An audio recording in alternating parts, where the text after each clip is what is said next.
I want to train, Mm-hmm. but I can't afford it. So what should I do? Man, this is a tough one too. This is a really tough one. Unfortunately, jiu-jitsu is not cheap, especially in relation to like judo or boxing, which are some of the other combative sports. So I value those other ones because there's live resistance training. And then you come to jiu-jitsu and the price is significantly higher. There are some martial arts that are more expensive than jiu-jitsu, and there are a lot that are less expensive than jiu-jitsu. I wish I could tell you that like money isn't a big deal, but the reality is in this sport, you're paying me to be a professional. That means that you're paying me to think about jiu-jitsu even when you're not here.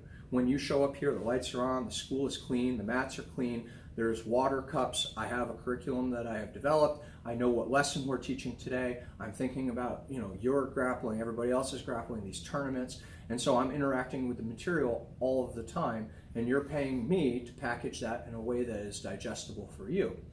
That, when taken as a profession, is a full-time job. Mm-hmm. And so I need to be compensated that way, not to get rich, because I drive a Rogue, a Nissan Rogue, I'm not getting rich, but running this school is expensive. Mm-hmm. We're creating an experience, we're creating an environment, clean and safe is at the top of that, but it's expensive. And I understand if you can't afford it. It doesn't anger me that you can't afford it, and I understand that you're bummed out, but like where I am in my life required a lot of sacrifice for me to get here. I have a college degree.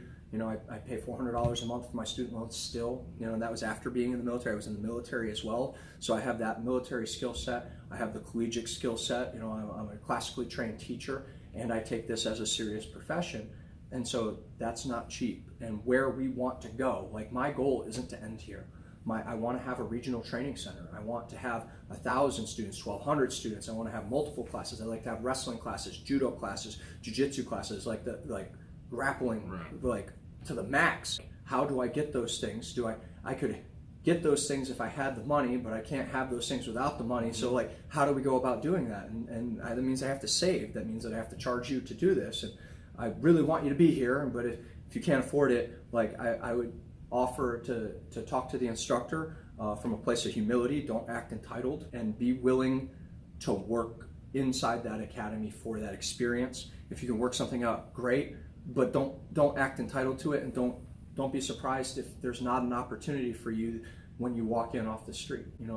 I have a lot of people that start jiu-jitsu and they're at one point in life and then something happens and they can't afford it anymore, but they've already shown me that they value it by paying me, and so I'll work something out with them.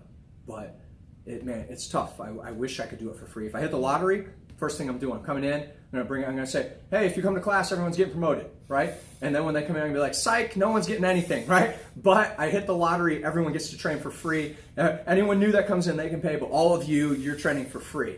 And that's just how I run it. But I don't play the lottery, so probably not going to happen. That's great.